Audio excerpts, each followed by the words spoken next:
Hi, Rob Hendricks here again, Cannabis Consulting Nationwide. Hey, thanks for joining.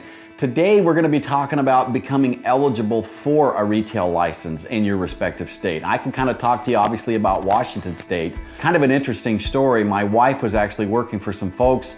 Their business went down. They had a 68,000 square foot building they had to do something with. They made the decision to pursue Cannabis 502, the Initiative 502 in Washington State. One brother was going to take wholesale growing. One brother was going to go in the retail direction.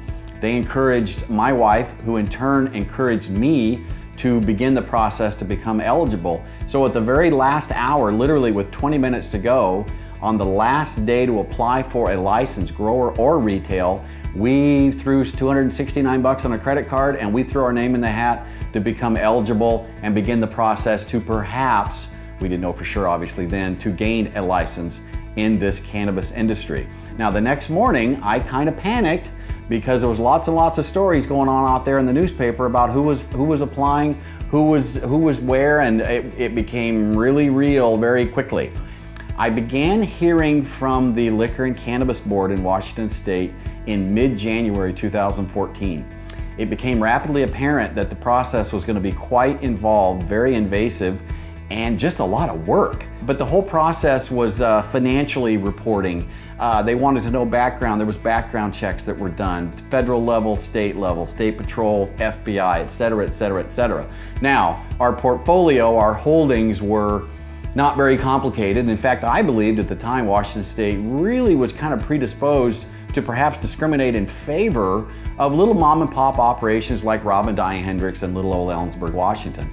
But it was nevertheless, it was very invasive, and financial documents, credit card statements, et cetera, et cetera, et cetera. Every month we had to go through an entire review and an entire update. Quick little funny story, I got a call from my licensing specialist one afternoon and she says, Rob, there's a discrepancy in your finances. And I'm like, what do you mean there's a discrepancy in my finances? She said, well, there's a difference between March and April, your savings account balance. And I said, Kimberly, how much? And she said 23 cents. And I'm like, 23 cents? You've got to be kidding me. It's interest on our little pathetic savings account. That's how they watched us. That's how grueling this was. There were 7 applicants in Ellensburg proper, our little hometown. They were gonna pick 2 stores. We were actually picked second. So we were actually picked as a lottery winner to go to the next series of steps to gain a retail license and actually open up a store. Now we're really into it because now we're official and now it got even more real than it was before. Okay, so in summary, what we've talked about today is the process whereby persons can become eligible for a retail license in your respective states. And again, I'm in Washington State. Washington State's being used as a template, I know, across the country for other states' regulatory framework. No guarantee it'll be exactly the same process, but I can guarantee you that it'll be invasive. It'll be pretty darn serious. They want to vet these folks because again, it's illegal at the federal level. So we've got to have the best of the best. It's got to be clean and neat, and I can walk you through that process. I can help you.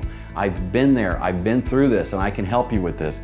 Contact me. Again, this has been great. I've had a blast. Rob Hendricks with CCN. Hope you have a great day. Thanks a lot for watching. Appreciate it very much.